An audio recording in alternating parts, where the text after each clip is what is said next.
Muy buenas noches y bienvenidos a República Checa.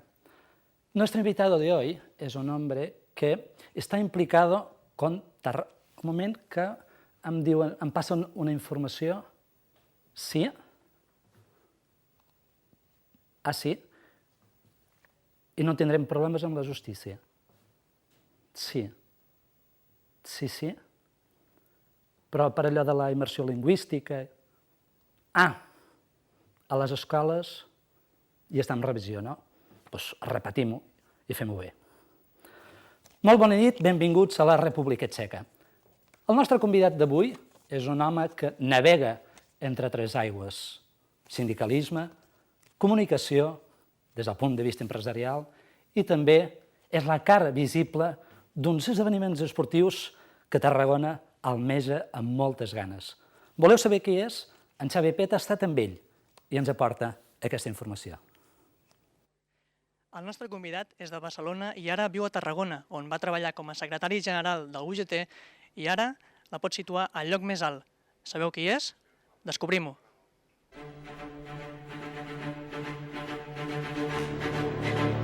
L'Imperi Romà va situar Tarragona com una de les millors ciutats del Mediterrani. Segles després, la història es pot tornar a repetir, aquesta vegada per acollir uns Jocs Esportius l'any 2017. Des d'aquest despatx es treballa perquè la ciutat aculli els Jocs del Mediterrani. Mario Rigau és la cara d'aquesta candidatura. La ciutat batega el ritme dels Jocs Mediterranis. Serà una palanca molt important, una eina molt important perquè Tarragona pugui sortir de la crisi abans que unes altres ciutats, que uns altres territoris. El meu desig és que tingui continuïtat el treball que s'ha fet fins ara, que els resultats, si ens donen els Jocs, estarà òptim, i en aquest cas jo personalment estic a disposició del que es cregui convenient, tant per continuar com per no continuar o com per modificar la meva relació amb el projecte. El sindicalisme t'ensenya moltíssimes coses i ser secretari general de l'UGT de Tarragona encara més, no? M'ha ensenyat moltes coses, però fonamentalment que els resultats de la feina tenen pocs secrets, és la feina mateixa en si mateix i el generar equip, i jo crec que les dues coses s'han aconseguit a Tarragona 2017. Avui Mario Rigau és el nostre convidat. Ens veiem a República Txeca.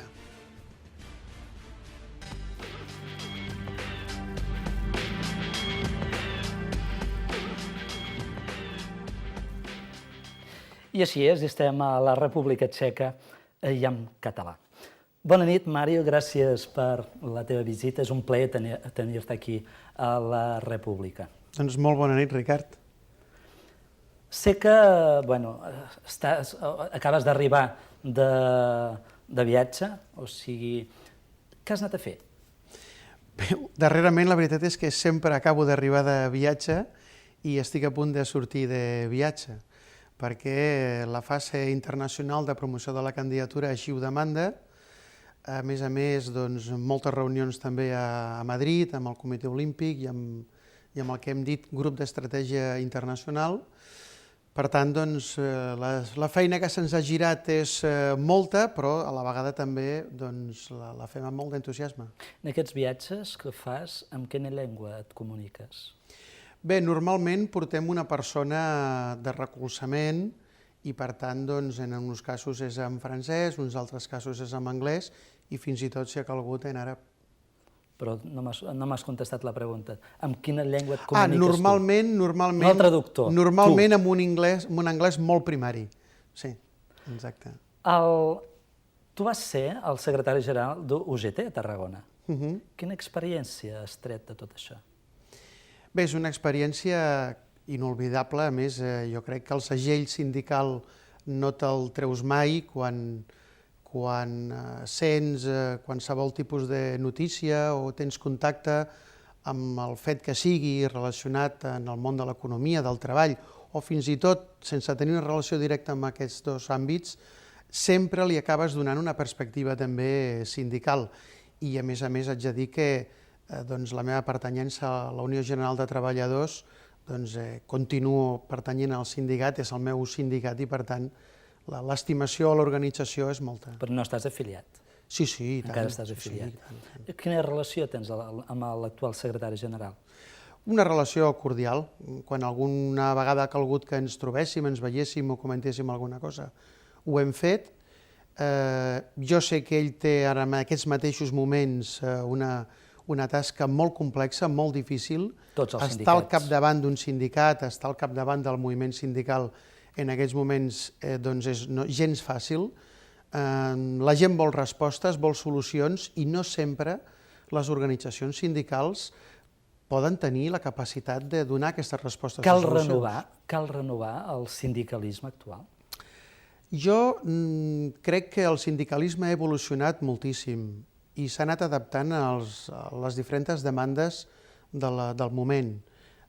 Jo sempre he pensat que el paper dels sindicats no ha estat prou reconegut, per exemple, en el moment de la transició o en el moment d'implantar un salt qualitatiu en el sistema productiu d'aquest país. S'han fet grans sacrificis per part dels treballadors i les treballadores, s'estan fent ara mateix grans sacrificis i els sindicats jo crec que pràcticament sempre han donat una sensació d'actuar amb tota responsabilitat, amb coneixement de causa. No? I com és que s'ha arribat a aquest extrem de desconfiança envers els sindicats? Bé, em penso primer per un costat una certa maquinària mediàtica que quan es posa en marxa doncs és implacable i s'ha demostrat no només en el cas dels sindicats sinó en d'altres col·lectius, altres institucions, la religió, també. en altres entitats. Exacte. Quan es posa en marxa la maquinària pot destrossar qualsevol cosa o com a mínim malmetre la imatge pública de la cosa en si mateix. No? I també quan els dirigents no ho fan prou bé. Algunes crítiques diuen que tu et vas aprofitar de ser el secretari general de la UGT per arribar on has arribat, per fer-te amistats poderoses i per esdevenir amb un càrrec important, que és el que tens avui. Què és el que tens a dir? Com et defenses? No, defensar-me no, em sembla que és una apreciació molt limitada en el sentit de que ser secretari general d'UGT i portar-lo fins a les seves darreres conseqüències doncs et fa tenir grans amistats però també grans enemistats. Tu tens més amistats o més enemistats? Jo afortunadament crec que he fet més amistats, no? Però en fi, alguna enemistat és molt significativa i l'he patit. Bueno, si és una enemistat perillosa i poderosa, val més que moltes amistats, veritat? Bé, jo no em queixo de les amistats que he fet en el meu pas per al sindicalisme, amistats que continuo tenint, moltes relacions, moltíssims afiliats, delegats, amb els que mantinc un contacte permanent, això sí, fora del que serien els paràmetres d'activitat sindical, sinó més en l'àmbit personal. Tu no vas acabar el teu mandat, vas plegar. Exacte. Per què? Bé, perquè no estàvem d'acord amb la fórmula en què des de Barcelona es va decidir implantar en la nova direcció del sindicat. Nosaltres, de totes formes, ho vam respectar i el que vam creure llavors és que, com n'hi havia un antagonisme en el plantejament del que nosaltres pensàvem i el que Barcelona pensava, no només jo, sinó tota la direcció del sindicat a Tarragona, va marxar per deixar el camp lliure a que es decidís el que es creies convenient. Diuen que vas marxar però no em vas deixar la feina ben feta, o sigui, no em vas presentar els comptes i tot això. És cert o explica'ns-ho? No, no és cert.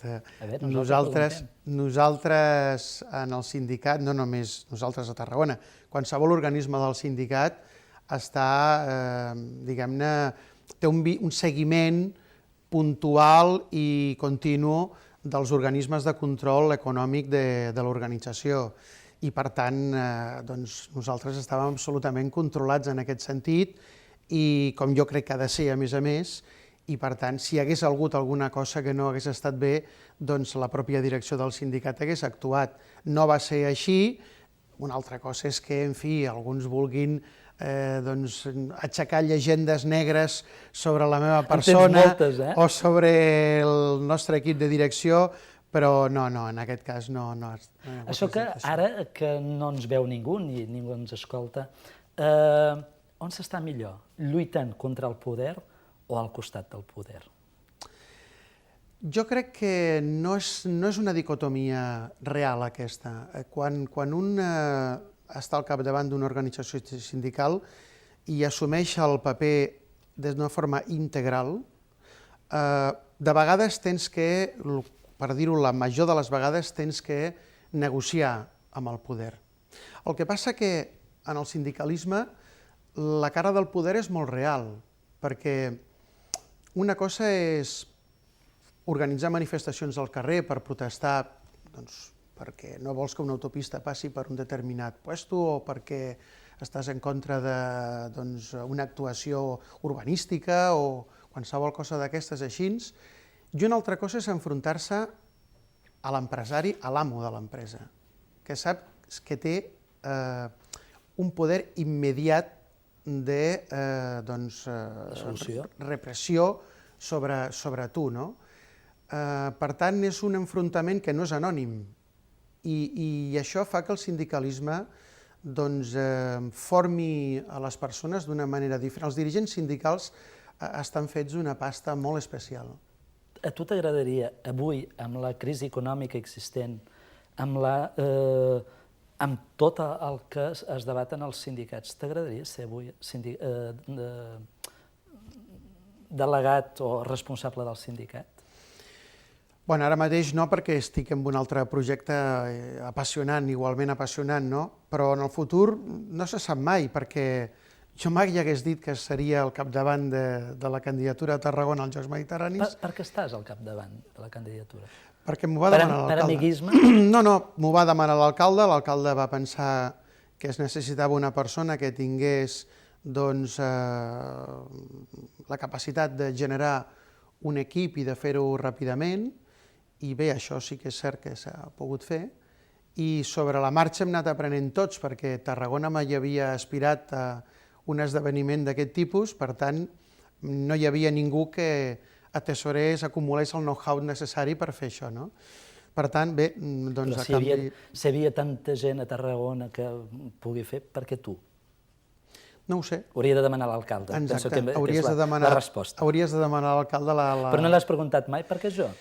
No l'he preguntat mai. Perquè tu practiques esport, sé que... Sí, ara mateix no en practico gaire per no dir gens, però sí, he estat una persona que ha practicat molts esports, que li ha agradat molt l'esport. Has tingut un gimnàs, tinc entès? Exacte, també, i per tant, doncs bé, sempre he estat... No em va anar gens bé al gimnàs, aquesta experiència, o sí?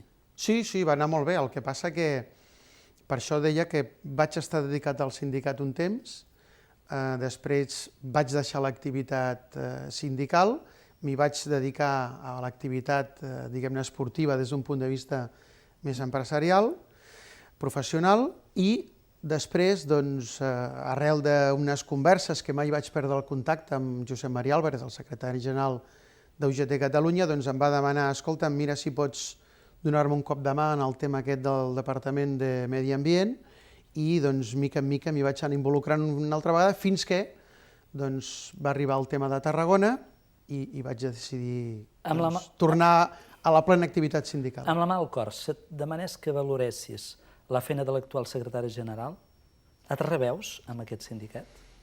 No, és molt difícil que pugui jo ara avaluar la feina del secretari general. Jo crec que a qui li toca... Però acompanyes la realitat? Jo crec que a qui li toca avaluar són els delegats i els afiliats del sindicat, i en aquest cas sí que haig de dir, en favor d'ell, que en el darrer congrés va obtenir, si no recordo, el 100% del recolzament. Per tant, vol dir que el sindicat està força content amb l'activitat i amb la tasca del seu secretari general. Jo, com a afiliat a UGT, no puc dir res perquè en principi no tindria cap queixa en aquest sentit.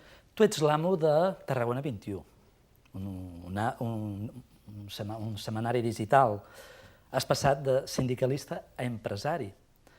Compleixes? És fàcil complir totes les normes, aquelles que tu com a sindicalista imposaves o demanaves als empresaris? És fàcil? Bé, jo haig de dir que en la meva experiència sindical, la majoria d'empresaris, en fi, la perfecció no existeix, i per tant ja sabem que ni els treballadors tots compleixen o el treballador no compleix sempre i l'empresari de vegades tampoc. Per això estan les normes, les lleis, i per això estan els sindicats com un element regulador de que això sigui cert i, per tant, es compleixi la llei. Però els empresaris, normalment, la majoria, jo no els he demonitzat. La resposta quina és? No els he demonitzat mai, i, per tant, jo crec que la majoria compleix. En el cas que em preguntes, jo intento complir, està clar, com a empresari, i, a més, encara amb aquesta doble condició d'haver estat sindicalista. També és cert que soc molt exigent amb mi mateix i amb la gent que m'envolta, que treballo amb ells, i, de fet, sí que puc dir que ni en el sindicat, ni ara amb Tarragona 21 o amb Tarragona 2017, doncs jo crec que la gent que forma part dels equips, doncs jo crec que estan contents, que treballen molt, això sí, però jo crec que n'hi ha un bon esperit col·lectiu i d'equip. O sigui, compleixes totes les normes? Sí. Quin color... Abans de fer-te aquesta pregunta, vull saber com veus el panorama periodístic a Tarragona? És difícil de dir. Jo crec que cada mitjà és un món.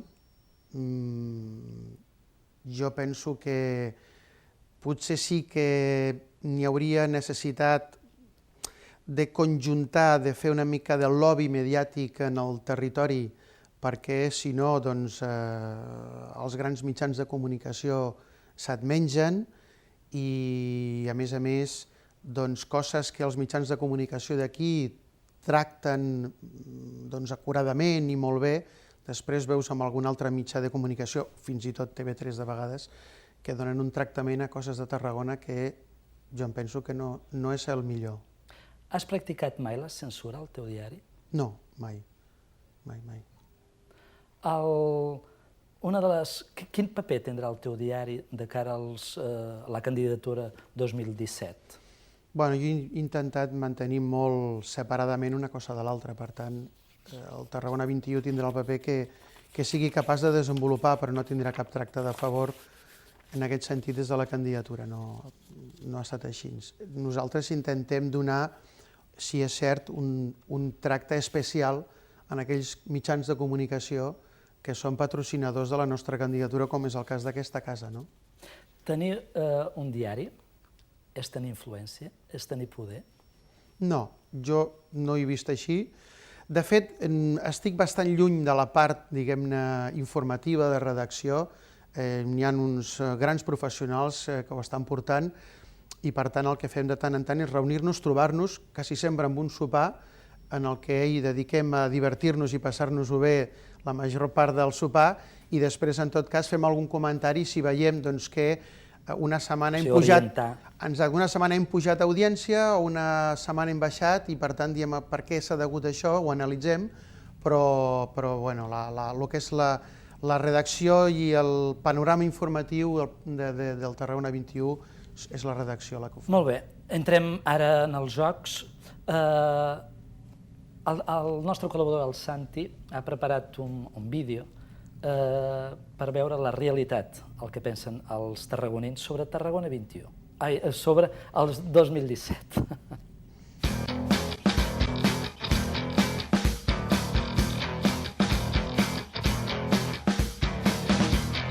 A Virgili, vostè que ha vist tantes coses passar aquí a Tarragona, saps que ara és candidat als Jocs del Mediterrani? No? I sabries dir-me l'any? Tampoc, no? Doncs anem a veure si els habitants de Tarragona ho saben. Per a quin any és candidat a Tarragona als Jocs del Mediterrani? Espera't ara, faràs que malament.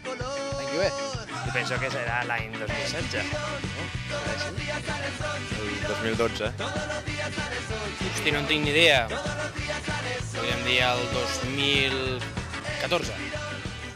El 2017. El 2016. El 2016 també. Ho vaig llegir l'altre dia. Pot ser el 2018? El 2016. 2017. El 2013. 2016. 2012. No és 2012. I per aquí, que algú sap l'any? No? I el de segona fila? Tampoc. En Xaneta, que saps l'any? Tampoc. Anem bé. Mario, que és alguna manera per a que la gent sàpiga l'any dels Jocs del Mediterrani?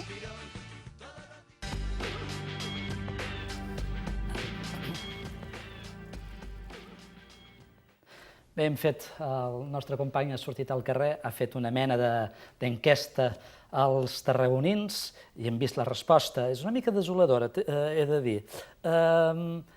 Tens la fórmula per informar aquesta gent quan és la celebració del joc? Desoladora no, perquè fins i tot nosaltres de vegades ens fem un embolic amb la data. Pensem que hem conviscut molt de temps en la capital cultural de Tarragona 2016, després van sortir el tema del 2013, que no sabíem si era el 2013 o el 2014, per tant, 13, 14, 16, 17, al final la gent és normal que se'n faci un embolic. Llavors, o sigui, s'entén perfectament aquesta reacció ciutadana. Sí, nosaltres el que sí tenim com a guia és les enquestes que ens han fet, les 3 enquestes anuals que s'ha fet la Universitat de València, que té un departament especialitat en aquest tipus d'estudis i acreditat, a més, davant del Comitè Olímpic Internacional. Llavors, ells ens han fet 3 estudis i hem vist l'evolució. Diguem-ne, en el 2009 estàvem al voltant del 70% de coneixement de la candidatura quan a la gent li preguntaves. 2010 vam pujar quasi al 80%, i ara estem en el 80 i pico, quasi el 90%, l'enquesta la tindrem d'aquí molt poc. Vosaltres les xarxes socials no les utilitzeu gaire, oi que no? No hem utilitzat gaire. Perquè he vist que havien entrat al perfil de la candidatura i hi ha 260 persones. Sí, nosaltres en el tema del Facebook el que passa que va haver una persona, un voluntari de la candidatura, que va decidir posar un Facebook i no sé si en té 8.000 o 9.000 o 10.000 persones, no sé quants té en el seu Facebook, i nosaltres hem pensat que el tema de les xarxes socials millor deixar-ho a l'espontaneïtat i no, diguem-ne, motoritzar des de la candidatura. A més, nosaltres ja vam entendre des del començament que, encara que alguna vegada costa d'entendre, que la gent diu, home, és que heu fet molt poca promoció a Catalunya, a Espanya, això no es coneix aquí, és que nosaltres, diguem-ne que el que teníem que demostrar és que a Tarragona la gent que se li pregunta està majoritàriament a favor de la realització dels Jocs, i això el percentatge és altíssim. I a partir d'aquí la tasca era a nivell internacional, a la gent que ens ha de votar. Hem de dir que la gent al carrer també et vol fer preguntes. A veure què ens diu la gent al carrer. Quina pregunta formula el Mario Rigal? Quan cobres com a president executiu de la candidatura de Tarragona del 2017? Sí, no tinc cap problema a dir-ho. Estic ara en els 51.000 euros, em sembla. 49.000 euros, perdó. 49.000 euros que vam rebaixar. Aquesta candidatura té color polític? No. En l'organigrama de la candidatura hi forma part gent que s'ha agafat per la seva vàlua professional, tècnica. No se li ha preguntat mai a ningú qui vota o qui no. De fet, una vegada estant dins, et dones compte que n'hi ha molta pluralitat des d'aquest punt de vista. El dia 14 d'octubre se sabrà si Tarragona celebrarà aquest esdeveniment, però tu, al reportatge que el Xavi Pete ha fet amb tu, deies que estaves disposat a sortir, a quedar i a modificar el projecte. Això, periodísticament parlant, no és un vull ficar sí o sí, em vull quedar? No. Les coses en el procés aquest funcionen d'una forma bastant més normal del que la gent de vegades es pot imaginar, que veu intrigues, al millor... No hi ha intrigues? No, en absolut. Però no és trist que estigues al càrrec i hi hagi un altre nom ja per substituir-te? No, perquè en principi, diguem-ne que aquest nom estarà en boca d'algú, però dins el que és el comitè de candidatura, o sigui, les institucions que estan pilotant aquest projecte, mai s'ha plantejat cap altre nom ni cap substitució. És més, en la darrera reunió es va ratificar expressament el meu nom. Per tant, totes les decisions que s'han pres han estat sempre per unanimitat, s'han aprovat tots els plans de treball i totes les comptes per unanimitat. Per tant, funciona d'aquesta manera, amb total transparència i... El tema de les factures, la polèmica de les factures, com està? Com és que t'has deixat enfosquir amb tot el tema de les factures? Potser és un dels errors que vam cometre en trigar tant en fer la primera auditoria, no? I aquí sí que haig de dir que segurament doncs, en el primer moment que salta el tema l'any 2008, nosaltres no vam tenir prou serenitat per dir, escolta'm, fugim del debat polític, això no ens interessa per res, anem a fer l'auditoria i l'anem a presentar i es desactiva aquest tema immediatament. Vam trigar a fer l'auditoria 3 mesos, perquè estava l'estiu pel mig, vam ficar un peu, diguem-ne, a la galleda política i... I vas perdre credibilitat. Sí, clar, deixes plomes, perquè quan entres en un debat polític tensionat, doncs és com si entressis a la centrifugadora i, per tant, et deixes plomes. Però, bé, passat això, vam presentar l'auditoria, els organismes de la candidatura, el Comitè Olímpic, Consejo Superior de Deportes, la Generalitat, tots vam donar vistiplau a tot el que s'havia fet i a partir d'aquí vam iniciar un camí, jo diria que és el que ara tenim, que és l'adequat. I n'hi ha hagut intents de tornar a portar la candidatura al debat polític, però aquesta vegada l'experiència ha valgut la pena i per tant no hem tornat a caure en l'error. Per acabar, hem de preguntar què té Tarragona que no en tingui les altres dues ciutats candidates? Bé, jo aquí, si ho dic des del punt de vista tècnic, d'un fred, diríem que Tarragona el que dona és fiabilitat, seguretat, tranquil·litat, cosa que les altres dues ciutats, en aquest cas hi ha una perquè Trípoli està descartada, doncs no dona. Des d'un punt de vista molt més personal, jo crec que és que Tarragona és una ciutat encara per descobrir per al Mediterrani i jo, en fi, crec que tothom que ha vingut aquí s'ha enamorat de Tarragona. El president del Comitè Internacional Amar Haddadi va arribar a dir que havia descobert la Suïssa mediterrània. Per tant, jo em penso que Tarragona té moltíssimes coses. Però està preparada per rebre aquests jocs? Jo crec que està preparada per rebre els jocs i jo crec que Tarragona creu en si mateixa, però encara ha de creure més. Si Tarragona creu en si mateixa, els tarragonins no. Jo crec que els tarragonins de vegades no creuen prou amb el que n'hi ha aquí. Han de venir de fora per quedar-se, en fi, entusiasmats del que hi veuen aquí, no? Per tant, jo em penso que dubtar del potencial de Tarragona per organitzar uns Jocs Mediterranis és no creure realment en Tarragona. Llavors, per acabar, un missatge als tarragonins perquè facin de la seva candidatura una realitat, o sigui, que l'estimin. Bé, jo crec que falta molt poc per al 15 d'octubre, que serà el dia que estic convençut que Tarragona serà designada seu dels Jocs. Aquests Jocs són de Tarragona, són de la gent de Tarragona, i el que hem de fer és fer els millors Jocs que s'han fet mai, gaudir-ne no només fins al 2017, sinó fonamentalment després del 2017 per al llegat que representaran aquests Jocs per Tarragona. Molt bé, moltes gràcies, Mario. Ha quedat moltes preguntes per fer. Teníem moltes preguntes, però el temps és el que és i dona pel que dona. A vostè, que ens ha vist i ens segueix, sabeu que ens podeu seguir per Facebook. Li demano que ens seguiu, que també feu d'aquest programa el vostre programa. I li demano només una cosa: sigueu feliços. Bona nit.